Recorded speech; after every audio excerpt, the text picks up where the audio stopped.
जय माँ इंद्राक्षी जय अम्बे। इंद्राक्षी धाम में दर्शकों आप सभी का हम हार्दिक स्वागत करते हैं। आज के दिन जिन जातकों का जन्मदिवस है, मैरिज एनिवर्सरी है, उन सभी को हमारी तरफ से बहुत बहुत शुभकामनाएं। आज हम बात करने वाले हैं, कई बार जीवन में ऐसी विषम परिस्थितियाँ आती हैं कि कोई सोल्यूशन नहीं मिल पाता है और ज़िंदगी में बहुत सारी दिक्कतें हमें उठानी पड़ती हैं। तो क्या कोई ऐसा रास्ता है कि जिस रास्ते को अपना करके हम अपनी समस्त समस्याओं को जड़ से उखाड़ फेंक सकते हैं, दूर कर सकते हैं और अपने समय को सुंदर बना सकते हैं। आज इसी पर चर्चा होने वाली है। छोटा सा अंक है, ध्यान से सुनिएगा। आइए अब हम अपने सब्जेक्ट पर लौटते हैं कि यदि जीवन में अत्यधिक कष्टकारी और पीड़ाकारक समय हो तो हम बहुत ही आसान तरीका है कि हम उसको अपना करके अपने जीवन में सुख शांति का उद्भव कर सकते हैं। क्या? हर व्यक्ति के कोई ना कोई इष्ट होते हैं। इष्ट से मतलब ये नहीं है कि आप किसी से पूछने की आवश्यकता नहीं है। जब जन्म से ही लेकर के हमारी अंतिम सांस तक हम किसी न किसी देवी देवता के प्रति हमारा मन रहता है। किसी का मन होता है कि मुझे शंकर जी की भक्ति करना बहुत अच्छा लगता है, किसी का मन होता है हमें कृष्ण जी की भक्ति, राधा जी की भक्ति, दुर्गा जी की भक्ति या लक्ष्मी जी की भक्ति, काल भैरव जी की भक्ति, XYZ। हमें किसी न किसी की भक्ति करने का मन होता है। या यूँ कहें, हमसे जैसे भी शब्दों में भक्ति हो पाती है, जिस तरीके से भी भक्ति हो पाती है, हम किसी न किसी स्वरूप की, किसी न किसी रूप की, किसी न किसी शक्ति की उपासना करने में लग जाते हैं।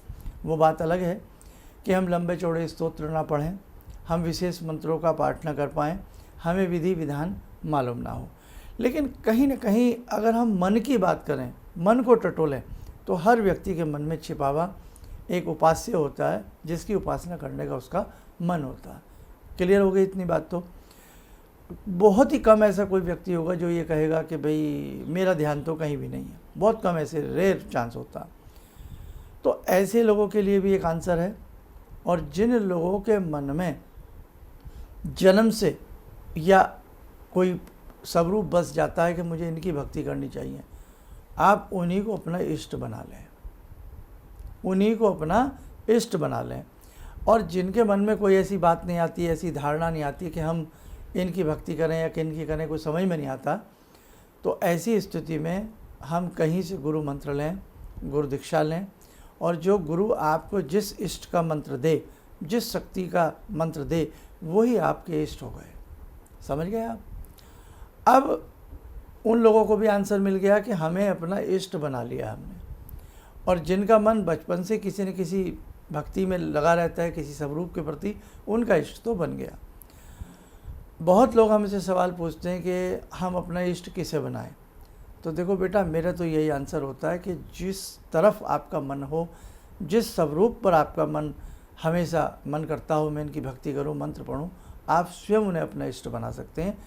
भगवान सब बराबर हैं, इसलिए छोटा बड़ा कोई भगवान नहीं है, सभी बड़े हैं। और मन में कभी ये ना लाएं कि ये नहीं तो ये नहीं। बस जहाँ आपने चुन लिया। अब एक बात निकल कर के आई कि हमने अपना इष्ट बना लिया, चाहे गुरु दीक्षा के रूप में या अपने मन से। तो जो आपने इष्ट बनाया, जो भक्ति, जो शक्ति आपके मन में बस रही है, वही आपका कल्याण करेगी। मिसाल के तौर पर, आप संकटों से घिर गए और आपकी आस्था भगवान शिव पर है या दुर्गा देवी जी के ऊपर है, वैष्णो माता के ऊपर है, ज्वाला जी के ऊपर है, विंध्यवासिनी के ऊपर है। बस आप उनका मंत्र कहीं से ले लें।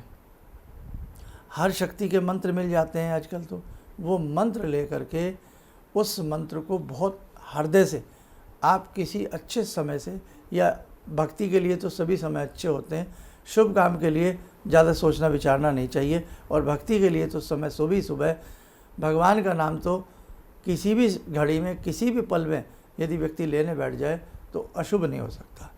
क्लियर? आपका मन था भगवान शिव की तरफ, संकटों में घिरे हैं, आपने पंचाक्षरी मंत्र ही ले लिया, ओम नमः शिवाय। ये षडाक्षरी मंत्र है, नमः शिवाय पंचाक्षरी है। तो चाहे नमः शिवाय या ओम नमः शिवाय, आपने मंत्र धुन लगा ली, धूप दीप जलाया, धूप दीप भगवान को अर्पण करके या जो आपसे चढ़ाया गया चढ़ाया, और आप नमः शिवाय या ओम नमः शिवाय का जाप 1 घंटा करने लग गए। आसपास कोई मंदिर है, वहाँ जाकर के शिव पिंडी पर जल चढ़ाने लग गए, पुष्प आदि चढ़ाने लग गए। किसी से कुछ पूछने ढूंढने की आवश्यकता नहीं है भगवान की भक्ति के लिए।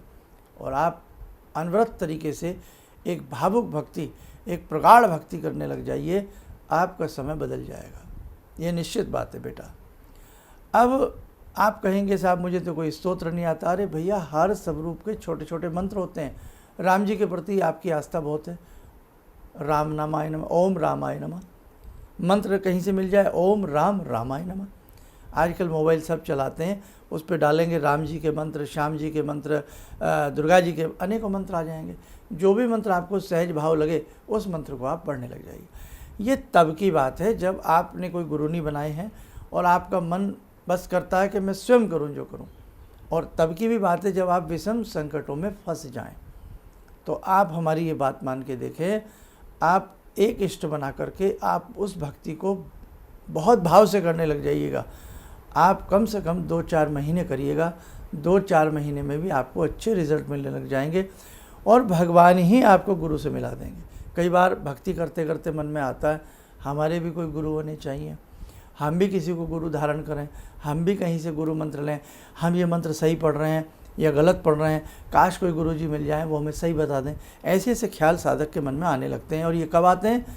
जब शुभ समय आता, तभी व्यक्ति इतना सोचता, नहीं तो चलो जाने तो, जो हो रहा है ऐसा ही हो रहा है। तो जब आपके मन में इस प्रकार के सवालात आने लगेंगे, आप देख लेना आपको गुरु भी मिल जाएंगे, आपको दीक्षा भी मिल जाएगी, आपको इष्ट मंत्र का साक्षात्कार भी होने लग जाएगा, आभास होने लग जाएगा। तो जहाँ चाह वहाँ रहा, ये वाली बात हो जाती है। तो आज का कहने का हमारा आपसे यही मतलब है। अब आप कहेंगे मंत्र तो कोई बताया नहीं। मंत्र नहीं, मैंने बात बताई है कि आप जिस भाव के प्रति, जिस देवी देवता के प्रति आपका थोड़ा सा भी मन है, बस उन्हीं देवी देवता का कोई भी मंत्र, कोई भी स्तोत्र आप हृदय से पढ़ने लग जाइएगा। किसी मुहूर्त की ऐसी कोई विशेष आवश्यकता नहीं है। जब जागो तब सवेरा। आस्था बड़ी हो तो मुहूर्त छोटे पड़ जाते हैं, और आस्था ही बेकार हो, कितना भी मुहूर्त निकाल लीजिए, आस्था से काम बनते हैं। आस्था है तो बंद दरवाजे में भी रास्ते मिल जाते हैं। इसलिए बेटे, आप बस मन से किसी को भी इष्ट बनाओ और करने लग जाइए। गुरु द्रोणाचार्य ने मना कर दिया था एकलव्य के लिए कि नहीं साहब, हम आपके गुरु नहीं बनेंगे, हम आपको धनुर्विद्या नहीं सिखाएंगे। और क्या हुआ? उन्होंने मन से ठान लिया कि नहीं साहब, बस आप ही मेरे गुरु हैं, मुझे कोई मंत्र दें ना दें, कोई विद्या सिखाएं ना सिखाएं, आपको गुरु मान करके मैं अपनी रोज़ की प्रैक्टिस करूंगा, मैं रोज़ का अपना अभ्यास करूंगा, मैं रोज़ का अपनी भक्ति करूंगा। और क्या हुआ? किस प्रकार से एकलव्य महान धनुर्धर बन गए, है ना। तो कहने का मतलब यही है कि आपको सारे रास्ते मिलते चले जाएंगे जब आप सुंदर तरीके से भावमय होकर के भावमयी भक्ति आप करने लग जाएंगे। अब बस ये मैंने आपको समझाया। इस कार्यक्रम को ध्यान से सुनना, एक बार फिर सुनना। विषम परिस्थिति से निकलने का बहुत आसान रास्ता है, वो है इष्ट की भक्ति। विषम परिस्थितियों से बाहर निकलने का बड़ा आसान रास्ता है इष्ट की भक्ति। बस उसको बढ़ा दें, सारी ज़िंदगी आपको बड़ा अच्छा लगने लगेगा। देखो साधकों, यूँ तो नाना भांति के मंत्र हैं, नाना भांति के स्तोत्र हैं, नाना भांति के कवच हैं। आपसे जो सहजता से हो सके बस उसे आप करिए। गायत्री मंत्र तो मूल मंत्र है, सभी को याद है। आप कुछ भी ना करें, गायत्री मंत्र के प्रति ही अपनी आस्था को जगा लीजिएगा। आप देखेंगे कुछ दिन में आपकी बुद्धि भी शांत होगी, मन शांत होगा, आपके कार्य बनने लग जाएंगे। चलिए, आज के लिए बस इतना ही संदेश था कि विषम परिस्थितियों से बाहर कैसे निकलें, उसका तरीका है इष्ट की भक्ति।